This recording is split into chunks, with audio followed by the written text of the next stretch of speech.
Yeah, Jamie made that little video for the advert, and you want to show it again because he's very proud of it. I like it. I thought it was very well done. Very good. Yeah. Very impressed with himself. I get everyone in the mood and atmosphere for it because there's nothing better than Valentine's Day romantic than murders. How romantic? We're going to talk about murder. There's been a murder. There's been a murder. Love is passion. You know, we have Love Valentine's Day passion and crimes. Yeah. So it is February the 13th, the eve of Valentine's Day. Yeah. Are you all feeling lovey-dovey? Lovey-dovey. Yeah. Lovey-dovey. All hearts and roses and all that shit. Jamie experienced something of Jamie's seen something very romantic today. Yeah. It wasn't from me, don't panic. Do share. This evening I popped to the store and on the way back I was walking up the road and this guy was standing in the middle of the street in the rain. It was pissing down with rain. Because we were in England and that's what happened. And first I heard him, he was going, Laura, Laura. And I did imagine, Laura, I love you, sort of thing. Oh, his son, sing again. Actually, and he was saying, and as I got closer, he was actually saying, I love you, Laura, and all this crap. But I saw him wobbling, and as I got closer, I realised to my shock and horror that he had his little man out and was pissing all over the floor. And I was like, oh no! What do you do? What do you say? So there's nothing, more romantic than say love than doing that. And no wonder he was outside in the rain, I should imagine. Oh my goodness! Was Laura home? A very distinguished neighborhood. Was Laura home? Was she a witness to this love? I don't know. I feel a bit sorry for poor Laura. To be honest, once I'd passed, I didn't look back. But hopefully they maybe they don't even really know each other. He's just got this crush on this woman Laura that he knows lives there. If that's the case, that's probably not the best start, is it? Really? Yeah. How romantic. Yeah. Neither are some of these. How would you react if somebody was outside your house just shouting, Danielle, I love you, and you looked out the window and would you be all swinging and in love and like, oh my god, this is the most romantic thing? No, like I said, especially if you didn't know. What the fuck? Oh my word! Well, I don't know. It kind of goes to show you a little bit of the stories that we're going to hit today. Or I don't think I have any pissing in the rain stories, but we're pissing in the rain. Some other non-romantical type of events that we're going to lead into. So hopefully everybody has a better Valentine's Day than the people in these stories that we're going to share with you. I'm Laura. Yeah, so each February 14th being Valentine's Day, and obviously it's a universal thing, unlike some of our other holidays, right? Like we have opposites, but Valentine's Day is Valentine's Day everywhere, right? And things like that are all. All right. Well, people across said to me last year, it's Mother's Day, and I was like, what? I'm sure I'd just done that, and I had just done it. I thought I'd getting Jamie's mum a card and stuff. Not on the same, like I said, but Valentine's Day we're good, right? February 14th? Yeah, February 14th. All right. Well, so people across the world usually, hopefully, want to awaken to roses and chocolates and romantic gestures, things like that. Special someone in their life, but for some that love and passion eventually turns deadly. These crimes are often referred to as crimes of passion. And the legal definition of a crime of passion is a crime committed due to a sudden anger or heartbreak that eliminates an element of premeditation. It usually arises in murder or attempted murder cases where a spouse or a lover discovers that their partner having illicit relations with another, resulting in them either shooting or stabbing one or both of the pair who have betrayed them. Sometimes running, Jamie, I'll stab you in the face. Sometimes running each other down in cars and things like that. But anyway, to make this claim, the accused must have acted impulsively upon the discovery of this betrayal and not at a later date after any planning, thus no premeditation. Yeah, this time when I was researching now, there's no you've got to do it within X amount of time. Yeah. No legal ground for it's not got to be within 24 hours or whatever. like a statute of limitations or something on crimes of passion. I'm impressed there was an actual definition. Yeah. But anyway, it gets quite hazy, as we'll see. When there's no premeditation, limits the crime to a lesser charge of manslaughter, which carries a more lenient sentence usually. And in countries where the death penalty is still active, that would take that off the table. So, no death penalty. However, there have been numerous cases throughout history where the perpetrator of a crime of passion found themselves with a sympathetic jury and were thus acquitted of their crime because they were in effect deemed to be not criminally responsible for their actions and perceived to not pose a risk of ever reoffending because it was something which happened to them under very complex and specific set of circumstances or conditions. And it was not an impulse-based crime. It was entirely situational. So the chance of them repeating something like that, you would think would be null. But statistically, crimes of passion are more likely to be carried out by men, with women being the victims. A staggering 90% of female homicide victims are killed by someone they know and were close to. That's not to say that women are innocent and incapable of carrying out these crimes, which we know. They very much do, yeah. Yeah. And a famous, or rather infamous, example being that of Lorena Bobbitt, which, if anybody remembers that. You don't know who Lorena Bobbitt is. Where have you been? Yeah, get out from under your rock. She's the one who castrated her husband, John Wayne Bobbitt, in 1993. And this was allegedly... When I was 1993, it didn't seem like that long ago. I know, but when you put it in years like that, when you say the year, it doesn't seem. Yeah. Well, before you continue, I love this headline. I felt a tug. A tug, I guess so. I bet he did. Gosh. Sorry, Danielle. I just remember this story happening. Honestly, it's all right. So she did this allegedly after being sexually assaulted. That was her story, and she was sticking to it. And after a 7-hour deliberation, the jury, he wouldn't be pissing or singing. Nope. No. After a 7-hour deliberation, the jury in her case found her not guilty due to temporary insanity. And as a result, she could not be held liable for her actions. And under state law, she was ordered to undergo a 45-day evaluation in a state psychiatric hospital, after which she was released, and she is now an advocate for victims of domestic violence. And I seem to recall that he went on to have a very promising porn career. Yeah. That's what I understand to have happened. Yeah. I was just researching it though. Yeah. John Wayne Bobbitt, Uncut was the name of his movie. Yeah. Uncut. Yeah. You see what he did there. Yeah. Well, in essence, crimes of passion are a total loss of control in the heat of the moment. The perpetrator of these types of crimes feels such intense emotion like anger or fear that they act in a manner that is otherwise completely out of character for them, something they otherwise would never do. They just snapped, driven to the last possible recourse that they thought that they had. So some of these acts are committed as an act of extreme jealousy or rage, while others are akin to a fight or flight response and the belief that they themselves are in an extreme risk of injury or death in that moment. And it could be described as a preemptive act of self-defense in those kind of instances. So reacting to a threat before any actual threat exists because of that loss of control or temporary insanity.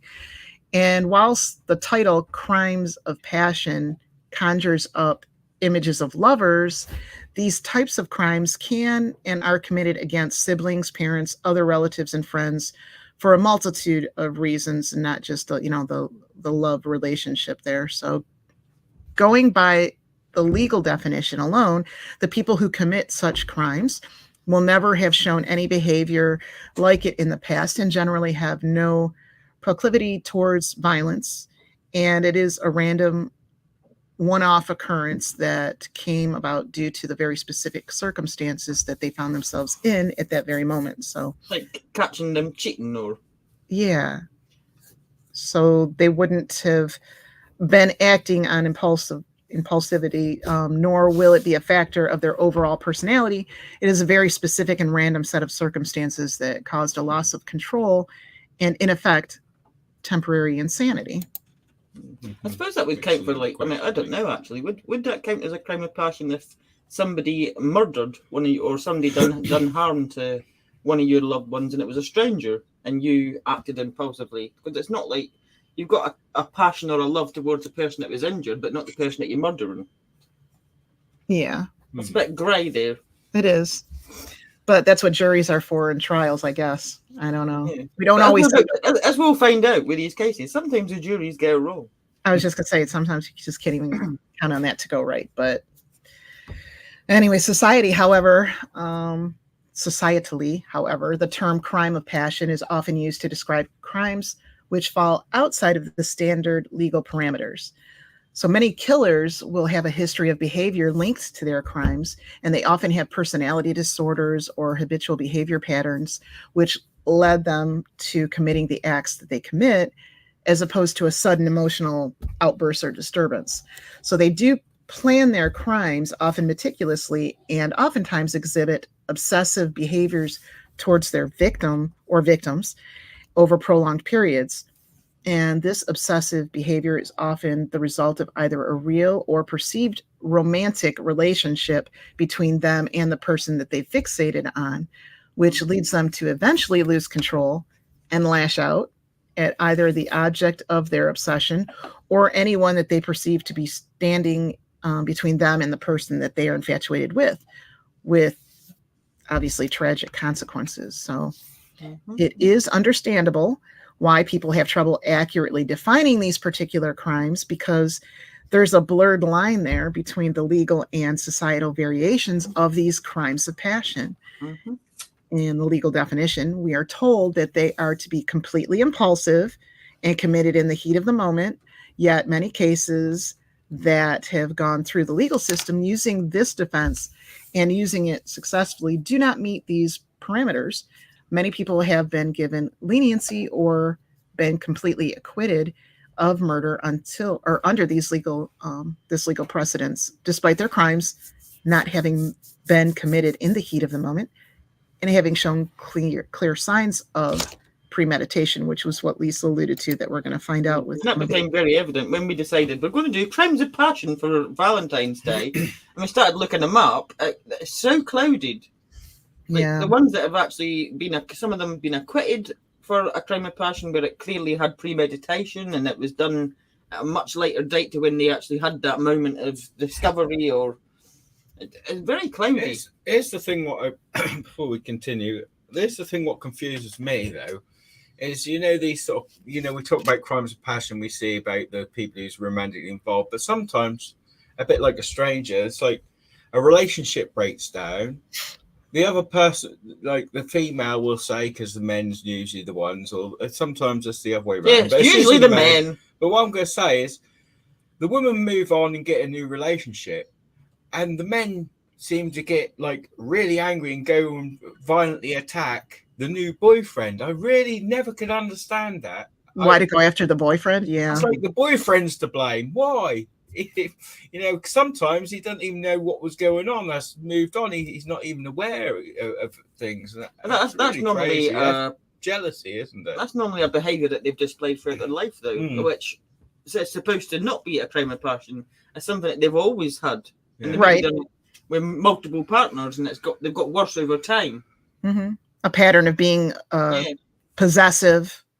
And keeping them.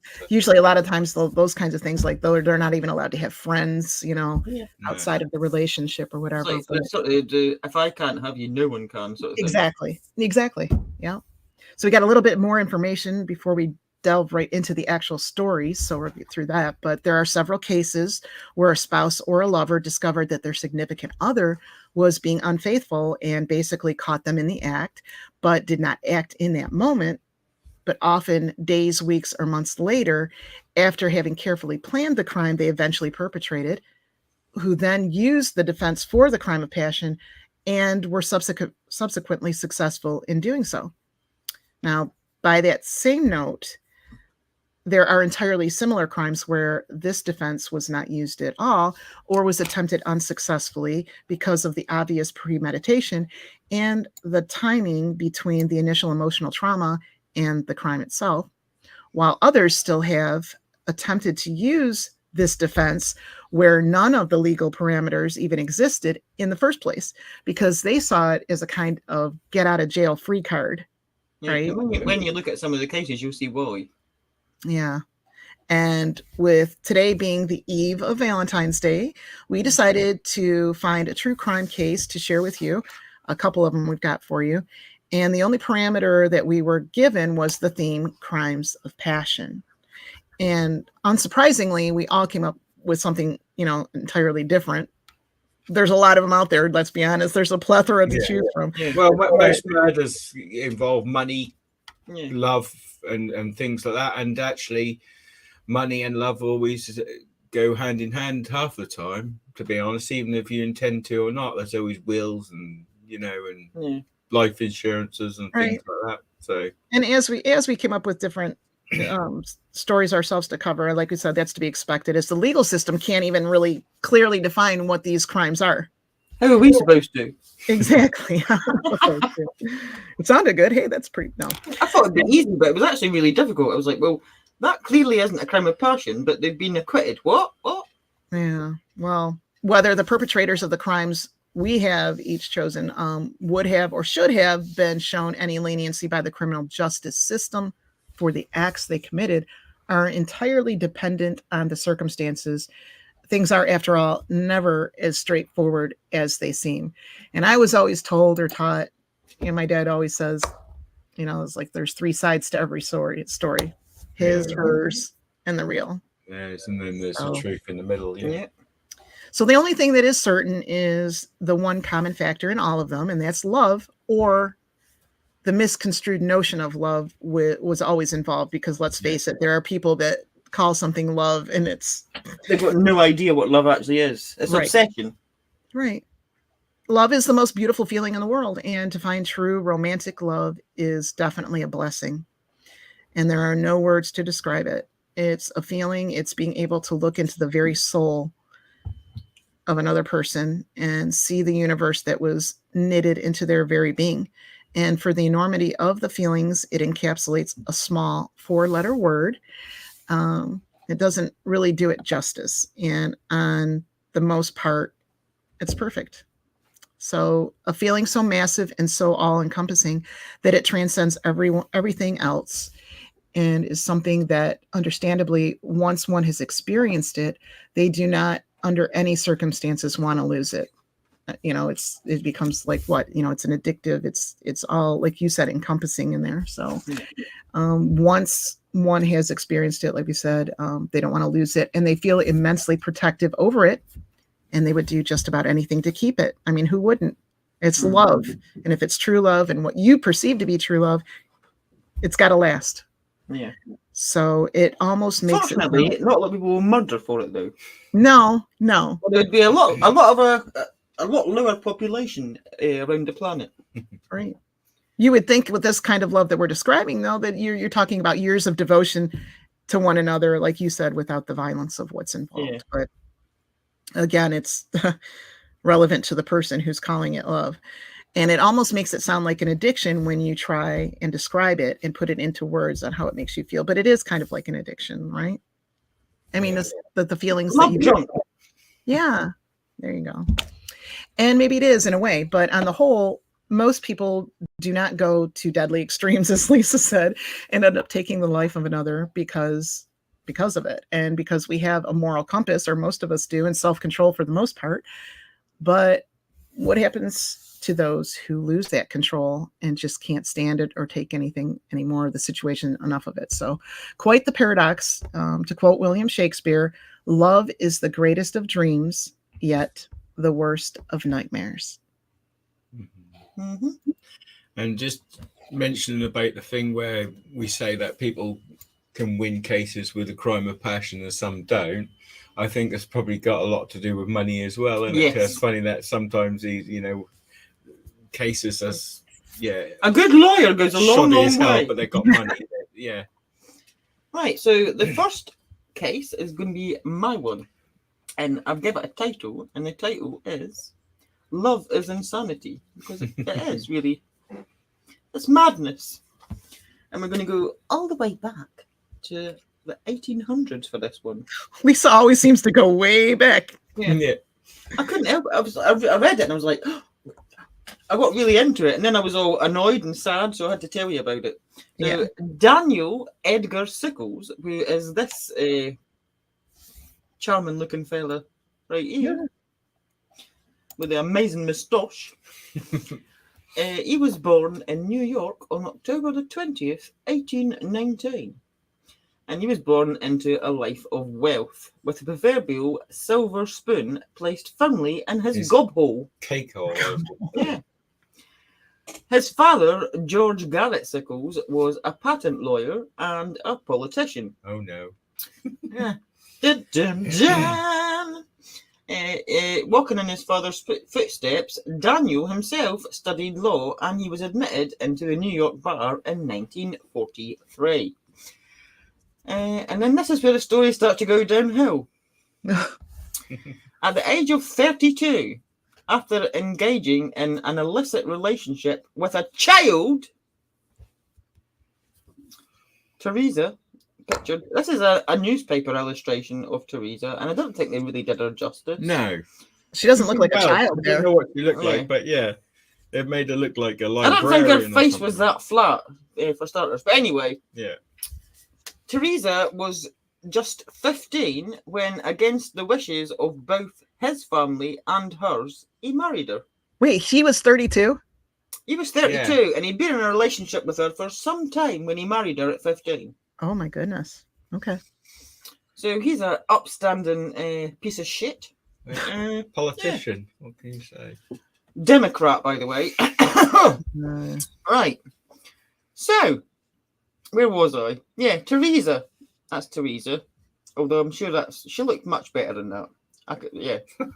She looks a bit manly. I remember her well. Yeah, I remember her well. She was a lovely looking lassie. She looks a bit manly in the picture. Mind you, he's not an oil painting himself, is he? But, no, that's true. Teresa herself came from quite a well-to-do family, and she was well-educated, and she was said to have spoken 5 languages, so she had quite an extensive education. Not long after their marriage in 1853, their first and only child, a daughter, Laura Sickles, was born. And I'm going to put that picture away because his eyes and his moustache are freaking me the fuck out. Right. During his wife's pregnancy, he was appointed by President Franklin Pierce to serve as the Secretary of the US in London. But instead of taking his pregnant wife with him to London for this new position, he took a prostitute called Fanny White with him. What a name, Fanny White. She's called Fanny White and she's a prostitute. That's just amazing. That story is amazing. And we've even got a picture of Fanny. There's Fanny, everybody. Lisa's just put the Fanny up on the screen. I wonder if that's when the first stripper names first started appearing. That wasn't a real name. She changed her name to Fanny White. Maybe because she was a prostitute. I don't know. But that's Fanny. And she went to London with him instead of his pregnant wife. Yeah. Oh, dear. She looks a bit... what's with the Princess Leia here? I don't know what's going on there. Oh, anyway. Cinnamon buns. Yeah. She was a prominent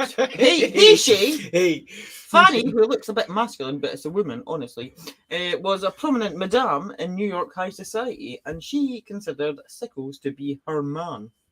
He lavished her with gifts and jewellery, and a year prior, when she discovered that he'd actually married Teresa, the 15-year-old child, she was raging. She was absolutely livid, and she's said to have been so jealous that she followed Sickles to a hotel and attacked him with a riding whip. But he obviously forgave her because he took her to London with him instead of his wife.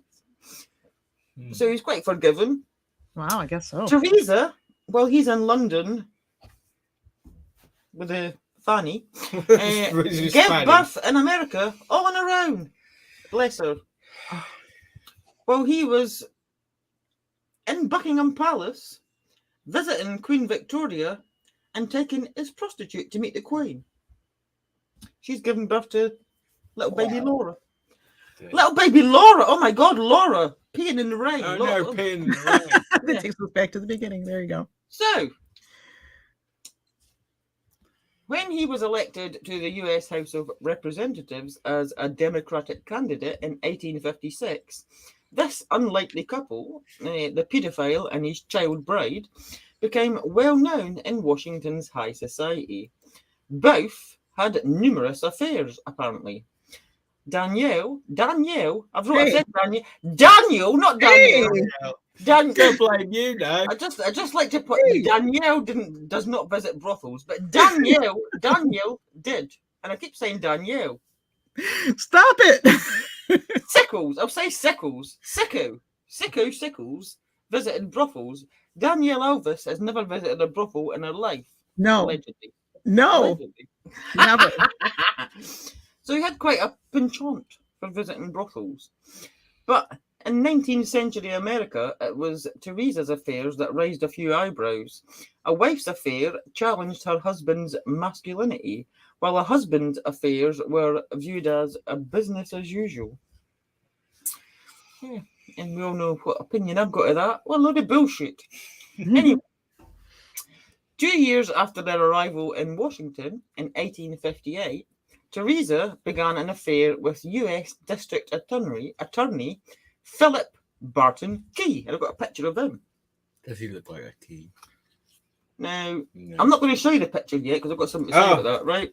Philip Barton Key, he was a close friend of Sickles, and, little trivia for you, he was the son of Francis Scott Key, who famously wrote the lyrics to Star Spangled Banner.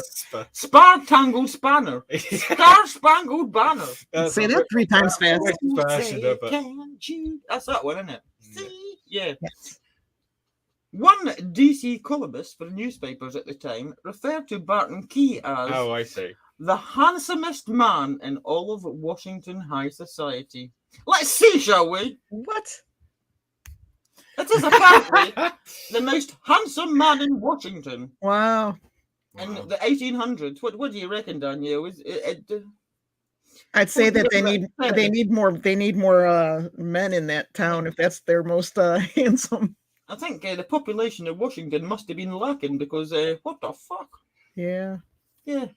If that's all they've got to offer. Did they have glasses back then? They have glasses. Specs, yeah, I don't know, but there's something. He's the most handsome man in Washington's high society, circa 1859. I mean, he's not horrible, but come on, the most handsome man in the. Oh. Well, no accounting for taste. Anyway, that's him. So the pair, Teresa and Barton Key, would meet regularly. Barton Key would signal Teresa by waving his handkerchief, and the pair would meet in an abandoned home, only a stone's throw from the White House for their skinny encounters. Well, he's all like, "Woohoo, over here!"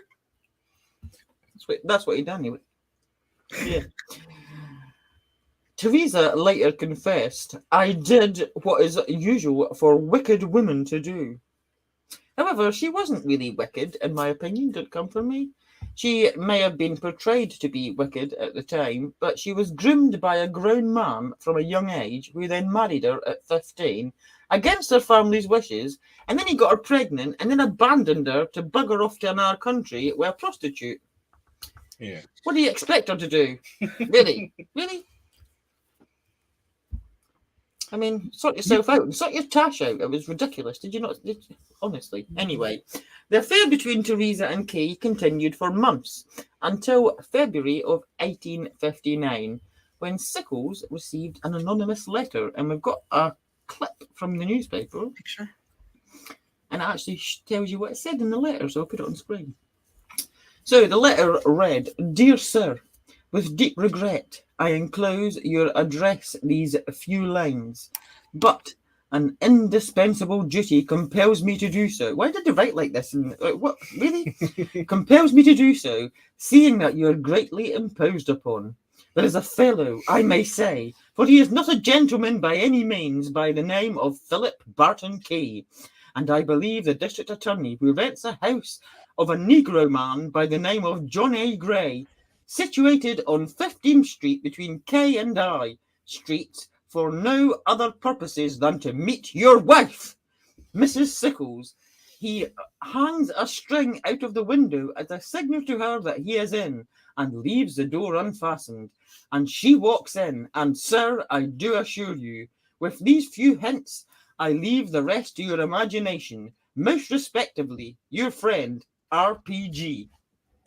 Most respectfully. Yeah. He sounds actually more bothered than anybody else. Yeah. It was a bit... Obsessive. he was a bit shook about that, wasn't he, this RPG? But he sent that letter to Sickles in the February. And the shit started to hit the fan. So, obviously, it informed him of his wife's affair with his good friend. And he was furious. He was like, what the fuck? And that's ironic, to be honest, because he's clearly never give a shit about her and spent all his time in the company of any woman other than his I know, wife. so why would he care? Weird. Back to that possessive nature, I guess. Weird. Strange time. His reaction was to confront Teresa and force her to write a confession. Now, there's different variations on this story as to how long and how aggressive he was in his... Force? No, they don't actually say that he hit her, but it sounds like he was quite aggressive, and it was over a period of hours, maybe days. No kidding. He forced her to write this confession. Quite a detailed confession of how she and her lover met, and obviously she ended up doing this, and he found out everything, including the old hanky waving outside and all that bollocks. And yeah, 3 days later, Congressman Sickles was in his house having a discussion with his friend George Wildridge and another political supporter, Samuel F. Butterworth, and we've got a picture of him as well. Mr. Butterworth? Yeah, and that is him. Not to be confused with Mrs. Butterworth, the syrup lady. No. That's him. And he's a bit of a twat and all, which we're about to find out. I think that's an ongoing theme with... There seems to be a lot of twats in Washington. And twats and fannies. Yeah, there's a lot of twats and fannies in Washington in the 1800s, and maybe even to this day, but that's another story. Yeah, and for the non-UK people over here, you really don't want to know what fanny means over there anyway. Yeah. So. That's even worse in the UK, I think. I think so, too. Anyway, yeah. Fanny means something else in America. Like, they have fanny packs, but I mean, that's weird. Fanny packs in the UK is weird. Yeah, fannies are anything in your fanny in the UK. Fannies are real ends over here. Samuel F. Butterworth, who's that thing that we just showed you, he was talking to him and George about options on how to handle Key when he spotted his little love rival outside. What was he doing? He was waving his hanky. Shock horror! So he knows that that's what he does to signal his wife, and he's like outside, like, woohoo, hello. Yeah. Initially, Woolridge and Butterworth attempted to dissuade Sickles of violence, warning of potential political repercussions. But the congressman argued that the scandal was out, as the affair was already talk of the town. To which Butterworth then stated, "If that be so, there is but one course left for you as a man of honour. You need no advice." Oh, that's a rather mysterious... That's a challenge right there, isn't it? I wonder what he means. Yeah. Don't dishonor. Don't him or anything, No. Butterworth. So, oblivious to what's going on at that moment inside the house, Key continued to wave his hanky outside. He's like, got to come up with a new signal, dude. He gave himself away. And Butterworth was then sent by Sickles outside to distract him while he went and got arranged. And he planned this. He sent his friend out to keep him there and distract him. So Butterworth goes outside and he approaches him. And the two men knew each other and they exchanged pleasantries. As Butterworth turned away, Key saw Sickles advancing towards him.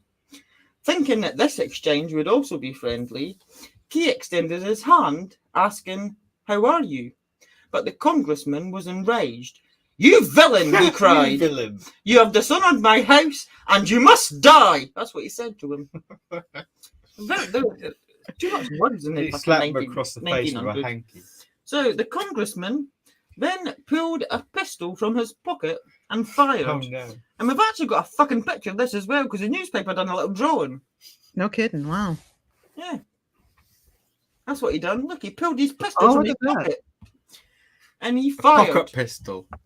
The shot went wide and missed Key, who then realised the danger he was in. He grabbed Sickles by the coat in an attempt to stop him from firing again, but the congressman broke free and fired a second time, hitting Key in the groin. "Don't murder me! Murder!" Key yelled as he staggered backwards, imploring Sickles not to kill him. But Sickles was undeterred, and he lunged at his wife's lover and shot him 2 more times at close range. Key lay dead on the sidewalk at Lafayette Park, just across the road from the White House. Jeez. Sickles then made his way to the home of the District Attorney General, Jeremiah Black, which was a few blocks away in Franklin Square, where he confessed to the murder. He was then taken to jail. He, however, received numerous privileges, including being allowed to retain his personal weapon, aka the murder weapon, whilst in jail, which is fucking stupid. And what the fuck? So yeah, you're under arrest for murder, but you can keep your gun.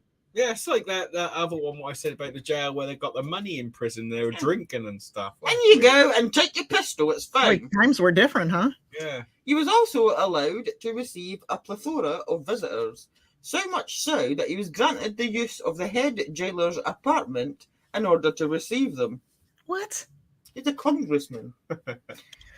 These visitors included many of his fellow Democrat congressmen and senators, and other leading members of Washington's high society. President James Buchanan himself even sent Sickles a personal note whilst he was jailed. Charged with murder. I wonder what it said. "I'm at home with your hanky, you Yeah. fucker."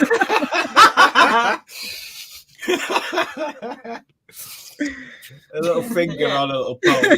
Yeah, I've got a hanky now. Fuck you. That's what he said. Charged with murder, he procured several leading politicians as his defence counsel. Amongst them was a man called Edward Stanton, who later became the Secretary of War. His defence team came up with a unique strategy for the time. Before the jury, they claimed that Sickles had been struck with temporary insanity upon discovering... I don't think it's temporary. I think they're insane. It's not, they're all fucking mental. Come on. He was struck by temporary insanity upon discovering his wife's infidelity. This was the first ever time that this defence was used in the United States. And what a fucking case to use it on. I swear, oh my God. The media of the time, who are forever fucking getting themselves involved in being stupid wankers, were completely biased. No, shock horror. They were completely biased and got behind this politician 100%. Look how bad. They hailed Sickles as a hero for, quote, saving all of the ladies of Washington from this rogue named Key. Oh my God. Look how far back the corruption goes. Yeah. I mean, Same crap, different day. Yeah. So, Sickles, as you will recall, had already obtained a graphic written confession from his young wife, Teresa. This was ruled inadmissible in court. However, for a man who was apparently temporarily insane, he had his wits about him enough to leak his wife's confession to the press and it was printed in the newspapers in full for all to see. That's not very impulsive, temporary including the insanity. jury and everybody. Yeah. This defense strategy ensured that the trial was the main topic of conversation in Washington and indeed around the country for weeks. There we go, yeah. And the extensive coverage of the national papers was wholeheartedly sympathetic to Sickles. The prosecution, to their merit, tried their best. They actually really did. They tried. But they just couldn't compete with defense attorney Stanton's soaring and thunderous expression of indignation over the sanctity of the American family and the rights of the betrayed American husband. Stanton wrapped himself and his client firmly in the cloak of virtue. Stanton declared that a higher law than those enacted by human legislators was written in the heart of man in the Garden of Eden, and that this law, and even the laws of self-preservation, set death as the penalty for seducing another man's wife. But they were doing it. He used the Bible to justify murder. That's pretty low, huh? Be honest, yeah. That's a fucking politician for you, isn't it? Yeah. Inevitably, Stanton proclaimed, once a wife has surrendered to the adulterer, she longs for the death of her husband, whose life is often sacrificed by the cup of the poisoner or the dagger or pistol of the assassin, which is fucking ironic because it was the adulterer, the husband, that got shot. Or whatever. I don't know. Oh, wow. And they say that he was temporarily insane. I don't know. I need a drink. I'm with Jamie. It doesn't sound temporary. It's just ridiculous. And like you say, it's exactly what we see today. Exactly the same sort of shit. Before the case went to the jury on April the 26th, Judge Crawford pointedly instructed the jurors that in the eyes of earthly law, any delay between becoming aware of adultery and the slaying of the adulterer by an enraged husband made the killing deliberate murder. And I would say that 3 days is quite a delay. In my opinion, don't come for me. Or, at the very least, manslaughter. However, when the jury returned in just under an hour, because they put a lot of thought into it, clearly, to no one's surprise, they delivered a verdict of not guilty. This was greeted by 3 cheers and sparked a spirited celebration among spectators and the defence team. The usually reserved Stanton even performed a fucking jig on the spot. What? That evening, 1,500 people joined Sickles for a victory party because he'd literally got away with murder. He gunned down a man in broad daylight in front of dozens of witnesses. Opposite the White House. Right opposite the White House. In the nation's capital. After being spurred on to do so by his friends and colleagues, he discovered his wife's affair 3 days earlier. This was not a heat-of-the-moment reaction. He had a full 3 days to think about this and decide how to proceed. He chose murder and was celebrated for it. His wife, however, was villainized, even after he publicly forgave her. Oh, he's so generous. He publicly forgave her for the affair. The public could not, and they judged Sickles' forgiveness of Teresa more harshly than they judged him for the murder of Barton Kay. That's sad. His money and influence and friends in high places helped him get away with a murder. A murder he committed because he was embarrassed, because everyone knew of his wife's affair. Not because he was temporarily insane, because of her betrayal. He was trying to prove his masculinity. And then he manipulated his way to getting away with murder by eliciting sympathy for himself and contempt for both the victim and his wife by using the media. He continued his political career and went on to become... I bet he did. I bet he, yeah. He didn't lurk into the shadows or anything. He wasn't embarrassed at all. He went on to become a major general in the Civil War, after being given a nomination by Abraham Lincoln himself. This too was quite controversial because he had no West Point military education, and this was unprecedented.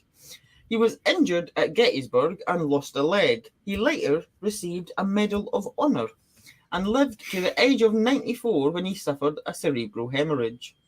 Teresa died in 1867 from tuberculosis, aged just 30. Wow. Despite her husband's apparent forgiveness, she lived a life of disgrace. Thanks to his defense and the media support, she was a hated woman. Nobody cared that she was groomed as a child by a much older man who should have known better. Nobody cared that he got her pregnant and abandoned her to take one of his numerous prostitute lovers with him to London, while she was carrying his child. Nobody cared that he treated her like shit, and she was lonely and craved attention and grabbed at it with both hands when he showed an interest. Nobody cared about his infidelity or the fact that he was a paedophile who was obsessed with prostitutes. Nobody cared that he violently forced his young wife to make a written confession containing all the illicit details of her affair that he conveniently later used in his own defense for murdering her lover, after leaking it to the press accidentally on purpose. Accidentally on purpose. Even in death, she has no peace. These are their graves. I'm going to show you. This pisses me off. That is quite... Look at this. Horrible, These are their really. graves. Hers is small and shameful. It says scandal plagued wife on her fucking grave. Ooh. His with honour at Arlington National Cemetery. A paedophile and a murderer. Very, very honourable. And one of his victims, over 150 years after her death, still lies beneath a stone of shame to this day. And that is beyond disgusting and beyond sad. She deserved and deserves better. Yeah, and that absolutely. is the story of the person that got away with murder with the first ever use of temporary insanity in the United States. Look at the difference. And it's fucking between disgusting them. Yeah, look that at he this is all buried polished up. with honour Yeah. in Arlington Cemetery, and she's got that stone line on top of her remains. Well, Disgusting. Obviously, I can see why he was a dick, because he's a politician and they're all dicks, let's be honest. But I do feel sad for her because, I mean, look at the state of that. That They're needs to rubbing be, it in. even to this day, that's over 150 years since that needs to be fucking changed. Yeah. Okay, but listen, there's like a huge, I mean, granted, he was a politician and that's why he had some favor, but we're also looking at the 1800s and domestically speaking, and in regards to the whole male-female relationship, times have changed considerably. I mean, you look at back, okay, so in researching some of this, for instance, prior to like even the mid 70s, 1970s, the whole violence thing between a man and a woman was like, you didn't talk about it. It was taboo. It was strictly between the man and the woman. Anybody else get involved, it was none of their business. It was just to be up to the family to work it out. Even in the 1800s, 1800 BC, a wife was to be subservient to her husband, and he could inflict punishment on any member of the household, and it was okay. There was even such a thing as the Roman code of paterfamilias, which is a funny term, but paterfamilias, that stated if a man found his wife had committed adultery, he could, with impunity, put her to death, even without a trial. Yeah. But if a man had committed adultery or something, indecent like that, celebrated for it. The wife was not allowed to touch him. I mean, the law it wouldn't even allow it. And there was, go ahead, Jamie. No, I was going to say, well, that's a bit like today, isn't it? That's like if a woman is slept with X amount of men, she's a slut. Called a slut. Yeah. Tart, or whatever English word. Men are conquerors, aren't they? Yeah, they'll put more notches on their belt. Yeah. Yeah. There you go. There has been some changes, obviously, but it's still not enough, really. No. Well, even in the 1600s, there was a French law that said it was supposed to protect wives, and I say protect loosely because their law read that the inhabitants have the right to beat their wives so long as they're not they don't die from it. Yeah. So they can beat him up to the point of death. The stories, like, biblically, if a woman was adulterous, that was so much more sinful than the man being adulterous. Yeah. That brought shame on the man. Yep. That she. And I think we've all heard of like the rule of thumb, and I know you guys probably. Not that I agree with. I don't agree with anybody having an affair. It's ridiculous, but it's just like the double standard that I the double disagree standard is just insane. But yeah, during the 1700s, and then I'll let Jamie get on to his. During the 1700s, for instance, there was an English common law that came into effect, and it said that a husband had the right, and I quote, to chastise his wife with a whip or a rattan no bigger than his thumb in order to enforce domestic discipline, end of quote. And so this is where we got the term, the rule of thumb, and was also... Is that where that came from, the rule of thumb? Yeah. Yeah. And it was actually in the deep South. So not to say anything that's wrong with Southerners, but it was actually a state in the deep South that was the first to outlaw wife beating. And that was 1871. And in Alabama, it made it a crime. But the good old Supreme Court, they ruled like in 1910 that a wife had no cause for action on an assault and battery charge against her husband because that, and then another quote, would open the doors of the courts to accusations of all sorts of one spouse against the other and bring it to public notice, complaints for assault, slander, and libel, end quote. So basically it nullified the previous law and whatever. Good old Supreme Court. I know. Wow.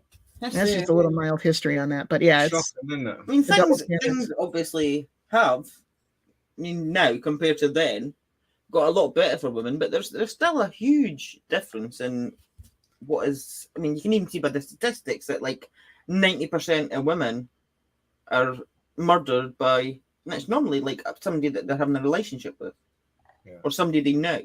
Mm-hmm. That's still too much. Yeah. That's weird, isn't it? That's really, really weirdo. Things have changed, but there's still, as you see when I get to mine, there's still sort of this craziness going on. It's a different kind of crazy, but yeah.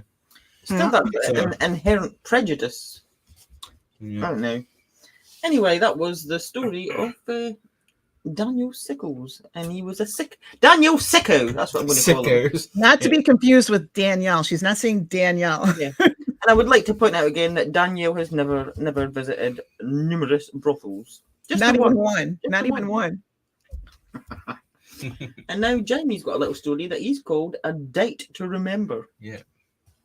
See what I did there. And we're just going to do 2 this week because that took a bit longer than anticipated. And we'll probably have another 2 for you next week if you want. Yeah. So Jamie, tell us your story. I will. A newly single man, Dave Krupa, had just moved to Omaha. Shortly after moving to his new home, Dave felt he was ready to start dating again. He was new to the area, so didn't have possible love interests lined up. So he decided signing on to dating sites would be a great option. He thought, yeah, that's a good option. Dating sites, it's all the rage. One of those sites... It's all the rage. All the rage. I sound like an old man there. One of those sites was Plenty of Fish. Shortly after signing up, Dave received an email. It was from a local woman, Shanna Liz Golia. And there's a picture of Dave, and that's not Dave. That's Shanna. Dave. That's no Dave previous. I was busy reading my slide. Yeah, that's Dave. Yeah, that's not Dave. That's Shanna. Jamie wasn't paying attention. You've already seen Dave. That's no Shanna. Anyway, the pair started to exchange messages and finally agreed to meet.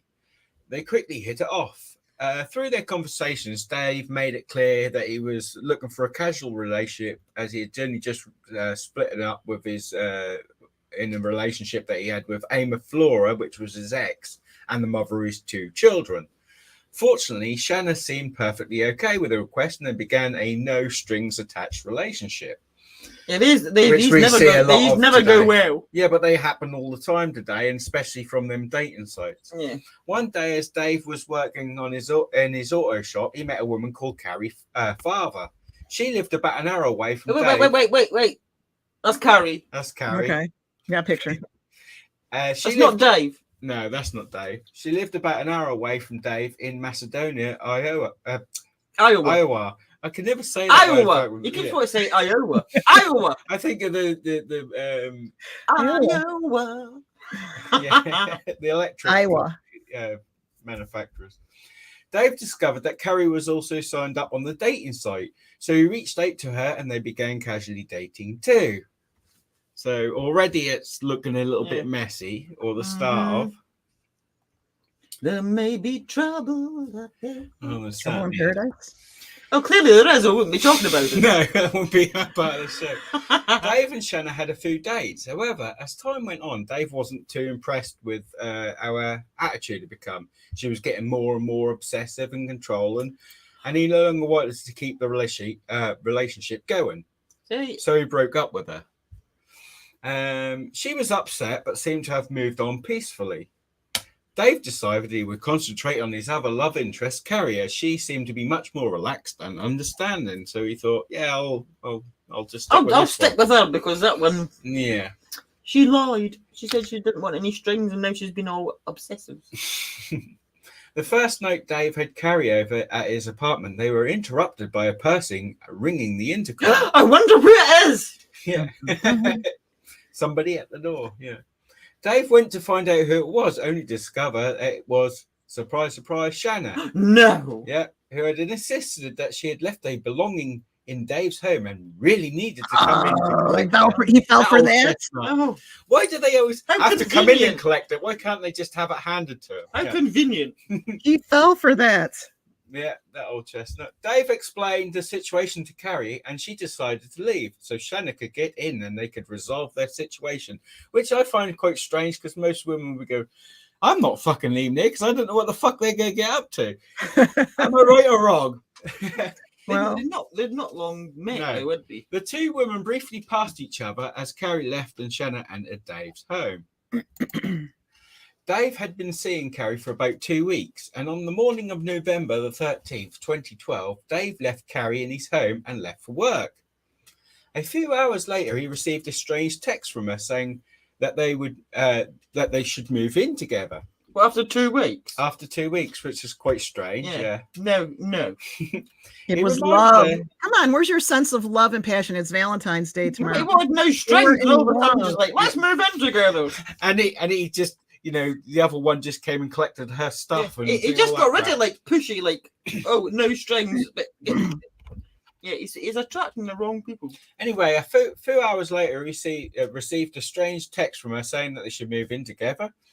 He reminded her that they had discussed keeping things low key and then he received a barrage of messages in return saying she hated him and that he had ruined her life. Wow, that sounds like somebody's overreacting. You can imagine. Calm down, love. Yeah. Chill. Obviously, as you can imagine, Dave was quite shocked about Carrie's behaviour. He couldn't understand why she'd sent him that hateful message. After all, they both agreed to have an open, non-serious relationship. And in his mind, she was content with the arrangement. Clearly not. Clearly not. By the time he went home for lunch, it appeared that Carrie had taken all her belongings and seemingly left, so she's not coming back to collect anything. Anyway, a few days later... I bet he was like, thank God for that. Yeah, probably. A few days later, Dave started receiving increasingly menacing texts like, I'm going to destroy the things you care about, and your life will be ruined. From there, the situation rapidly spiraled out of control. And where are these from? Carrie. Allegedly. Yeah. Now that Carrie had gone, all except for the hate mail, Dave decided that maybe he should try again with Shanna. Shanna was interested in seeing Dave again, and everything seemed fine. That was until they both started to receive messages from Carrie, so they're both getting the messages now.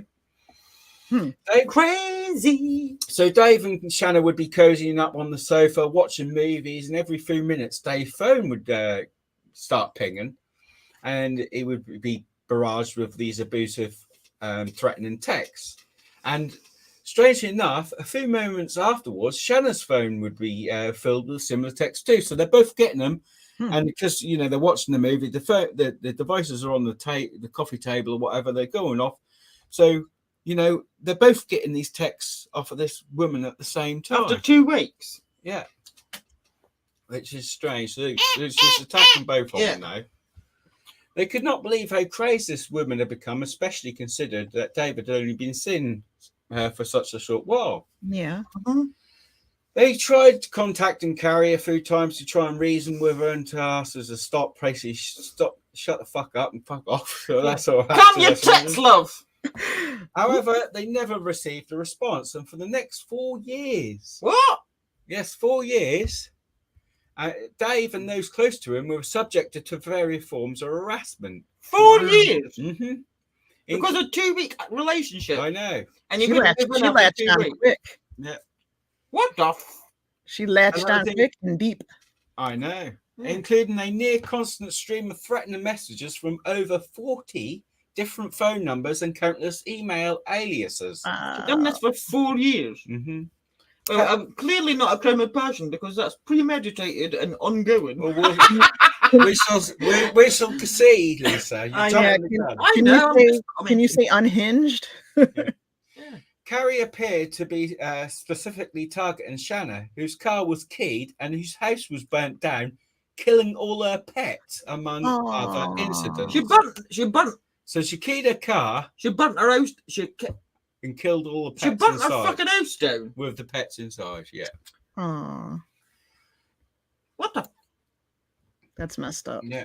David had I'm surprised that Shanna's staying with Dave. Yeah. I'd be like, this isn't worth it. Fucking 4 years. Really? I'm getting out of this shit. Dave enlisted the help of Omaha Police Department shortly after the harassment began. But a major problem continued to plague the case. No one had seen Carrie since that November morning when David left her at his apartment and she had supposedly disappeared, left. In January 2013, Dave spotted Carrie's car in a parking lot near his home. Finally, he thought he was close to ending this nightmare. But when the police searched it, they found only a single fingerprint that wasn't a match for Carrie or anyone in the FBI's national database. So now you're looking as confused as me. Yeah. Keep going. Did Dave murder her? Keep going. In the days after Carrie disappeared from Dave's apartment, her mother, Nancy Rainey, also started receiving strange messages, including one in which Carrie said she was moving to Kansas for a new job and would be getting in touch about picking up a 15-year-old son. This totally threw her, and she filed a missing persons report with the Pottawatomie County Sheriff's Office 3 days later. But when Rainey told the police that Carrie had been diagnosed with and was taking medication for bipolar disorder, she says they stopped taking the report seriously.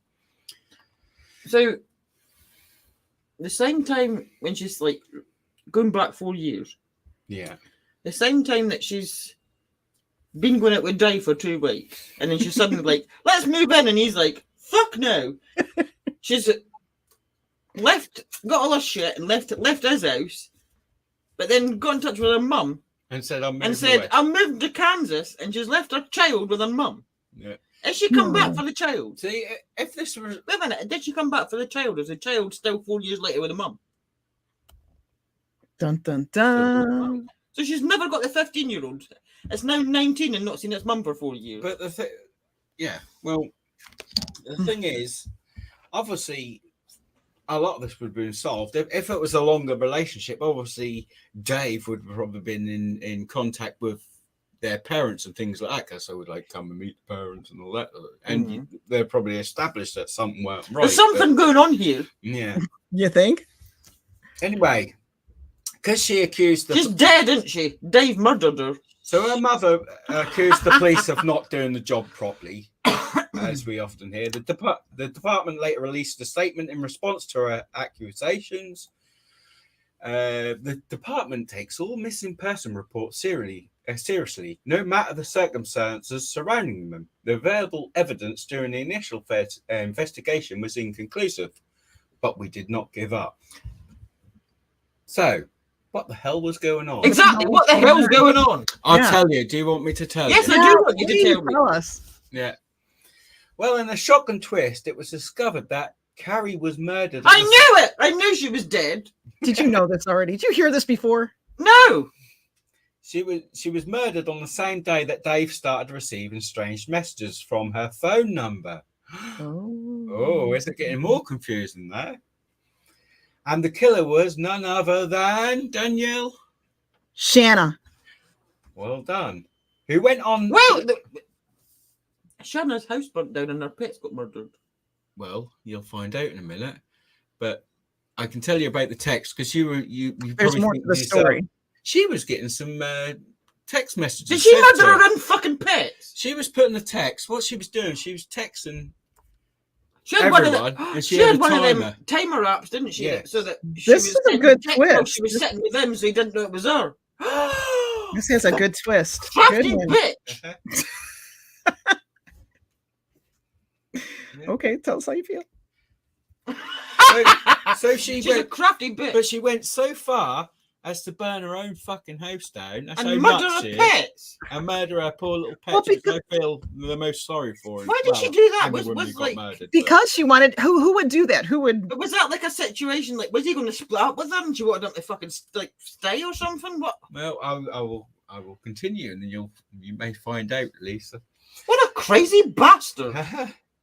The big break in the case came after the Potawatomi County Sheriff's Office Sergeant Jim Doty and Deputy Ryan Avis took over the investigation in spring 2015 and decided to comb back through downloads of the contents of Dave and Shanna's phones that had been collected in 2013. With the help of the digital forensic expert Special Deputy Tony Carver, they discovered a photo of Carrie's car on Shanna's phone that had been taken a month before police recovered the vehicle. Dun, dun, dun. Why she take a picture of her car? What a knob! What a knob! What a knob!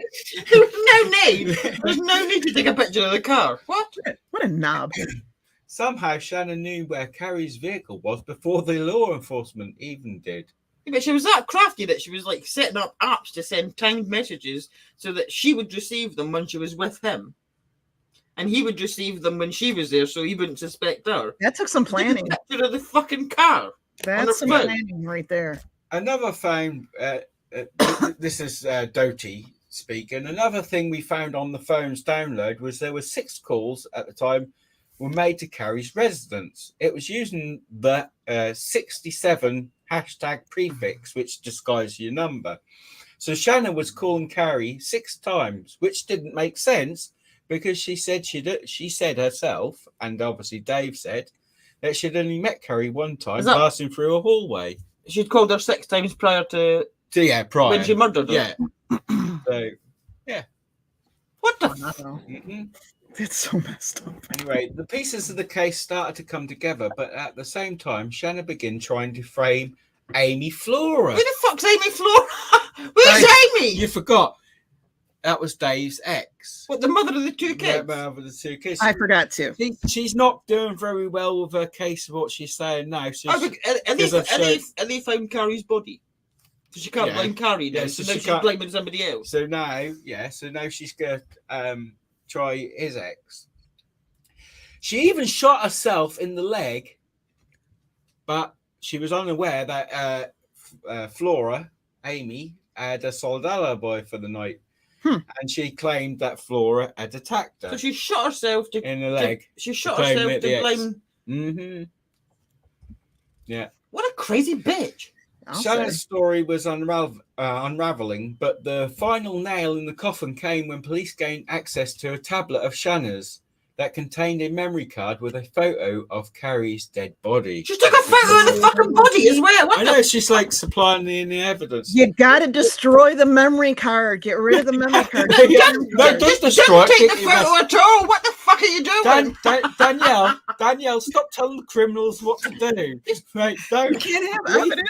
You wouldn't have to destroy the memory card if you didn't take photos of your fucking dead victim. What the fuck? But they have to do that. It's trophies, don't they? Remind us. That's how nuts they are. Anyway. What? Shanna was arrested in December 2016. I've got a headache. This case is giving me a headache. The police alleged that Shanna had stabbed Carrie to death in her car because there was bloodstains recovered during a more thorough follow-up investigation before she disposed of the body, so she obviously used a car. So, wait a minute. Did she, like, at some point at that morning when you went away to work, kill... Is it Carrie? Carrie, Shanna, Amy? I'm so confused. Oh. Kill Carrie? Killed someone. Wait a minute, she's killed... After she killed Carrie, was she the one that then's like, well, can we move in to Dave? And pretend it was Carrie then? That must have been her. And she must have, when you think about it, she must have broke into his apartment or where, because that was Carrie who was at the apartment. People be crazy! People be crazy. She broke into that apartment and attacked her, maybe there. No, because she took her stuff there, because Carrie's stuff was missing. She's killed her in the car. Maybe she's like just got in the car when she's going to work or something. But what about Carrie's stuff in the apartment? I feel like Shanna. I'm so fucking like, oh my god, I got Eddie. I feel like this isn't Shanna's like first rodeo. She like put way too much thought into. Yeah. Has she done something like this before? Well, we don't know. In fact, I found out a bit later that she was actually dating somebody else the whole time as well. What? Yeah. So she weren't just obsessed with Dave, because she had another man. Yeah. In 2017, Shanna use dating apps, people. They're crazy. No. People are crazy. In 2017, Shanna was convicted of first-degree murder and second-degree arson. She's fucking cuckoo. Sentenced to life in prison without the possibility of parole. Since Shanna's sentences, Dave Kruger and Carrie's friends and loved ones have done all they can to clear her name and inform the public that she was an innocent victim and not a crazed psychopath that Shanna attempted to portray her as, which was quite important, and it was good that they did that, because as we were all hearing from, if you've heard this for the first time, I was thinking, what the fuck? You're like, what a crazy, yeah. Dave said, I think in an interview at some point, if I had known the choice was this craziness or tell Carrie I'm not interested, I would have told Carrie I'm not interested, Kruger says. But you don't get that choice, which is a weird thing, because he's actually saying that he wouldn't be interested in Carrie. If he'd known the choice was craziness, he'd have told Shanna to fuck off.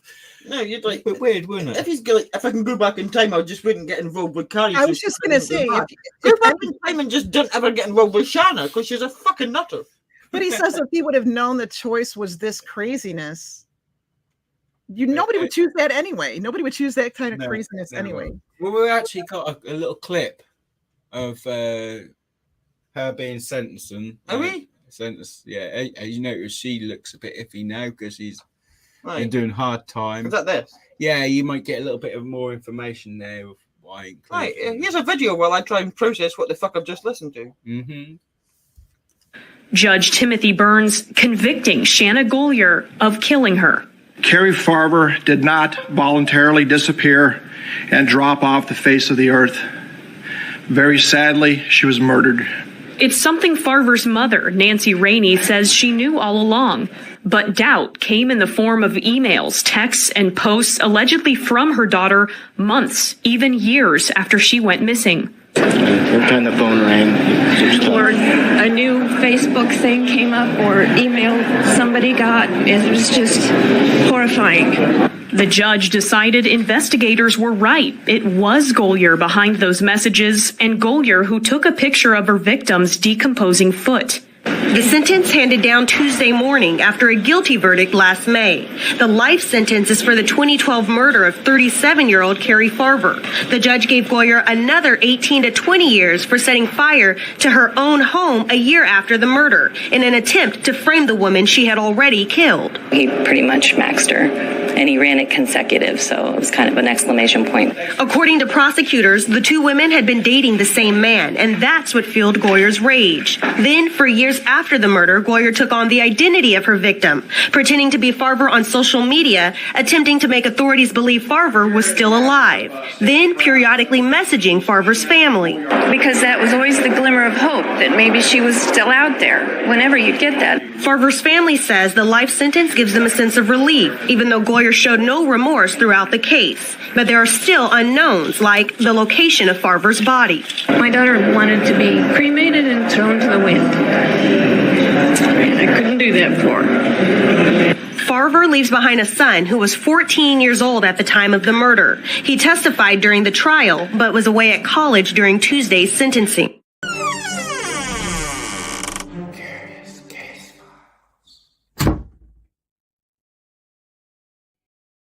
So the conclusion. She took a photo of her decomposing foot. Yeah. So was she going back and visiting the body? Well, I don't know, because that woman, like I said, I didn't find out that. But they've obviously never discovered the body. No, so she's still not told them where it is. Nope. Can you imagine? That's like no closure. Why not tell the family? Yeah, that's fucking nutty. It's got to be one fucked up case that does your head in a bit. But I mean, I'll say my conclusion, because I've probably got to go take the dog, actually. So the conclusion is, I guess, if you do find yourself looking for love this Valentine's Day and decide on using a dating site, which dating sites are shit anyway, don't do it.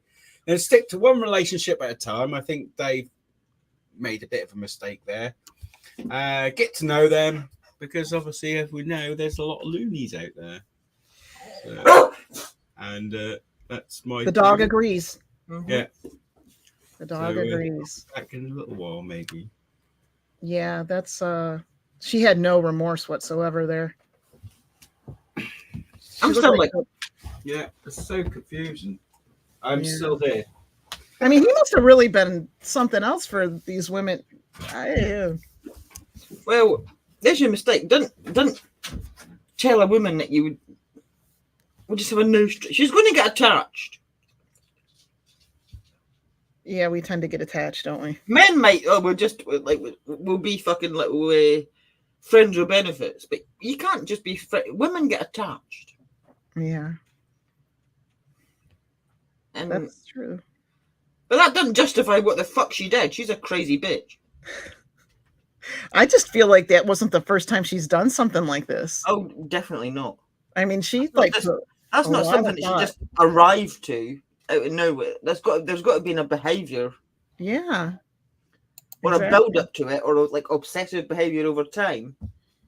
I mean, but fortunately, like the difference between this story and yours, for instance, is they had the technology to be able to trace a lot of these things. There's always going to be a footprint, fingerprint, or whatever that's going to trace. Oh, a picture of a decomposing foot. Or I was just going to say, or a picture of a decomposing foot. She's obviously like visited the body. That's creepy as fuck. It is creepy.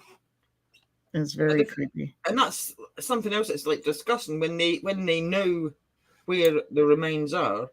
And they hold on to that, because they hold on to that even after they're convicted, because they still feel like they've got some sort of power over the family, and that's fucking disgusting.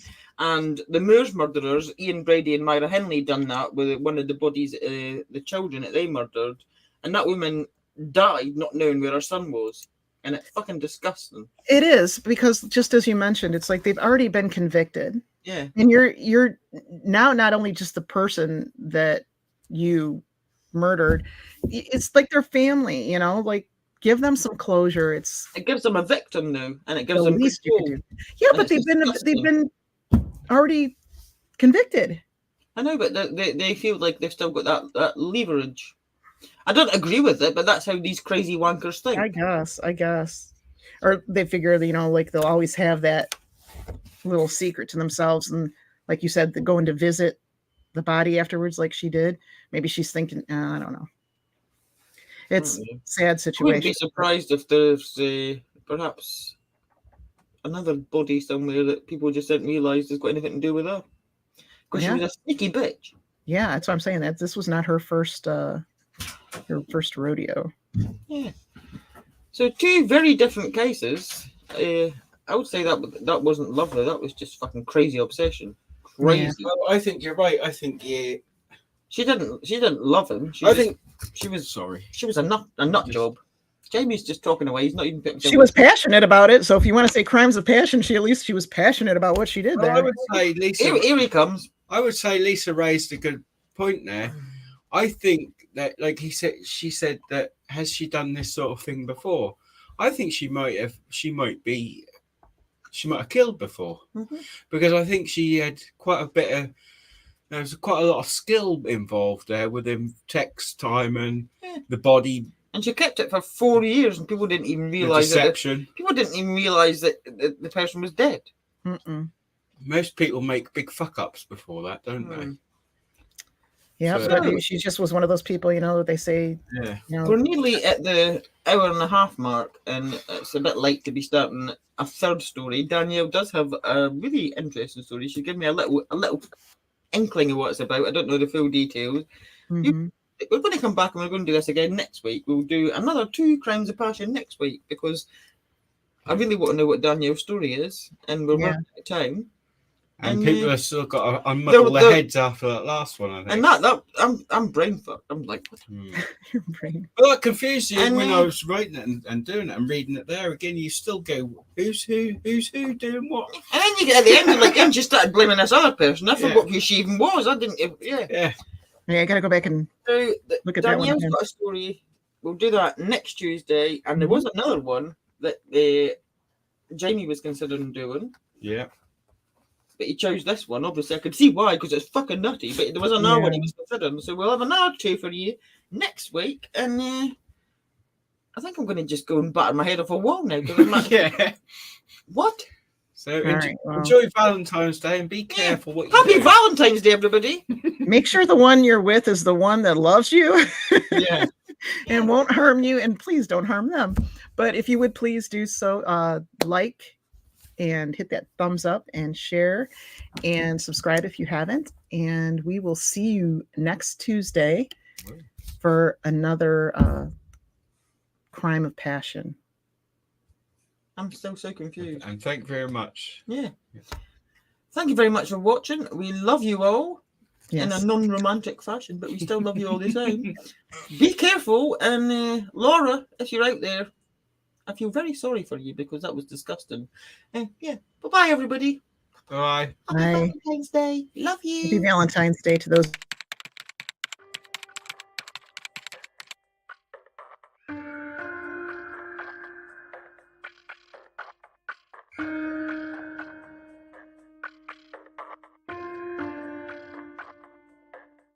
Sorry. We're back on Danielle, I cut Danielle off and it was so rude. Danielle. It's okay. It's okay. It's just happy Valentine's Day. Just if you're celebrating, enjoy, have a good night out. And we'll just end it there. Just go. Yeah, just bye. Bye. I'm not even going to play the outro again. See you later. Bye. Night. Are we all finished talking? Yeah.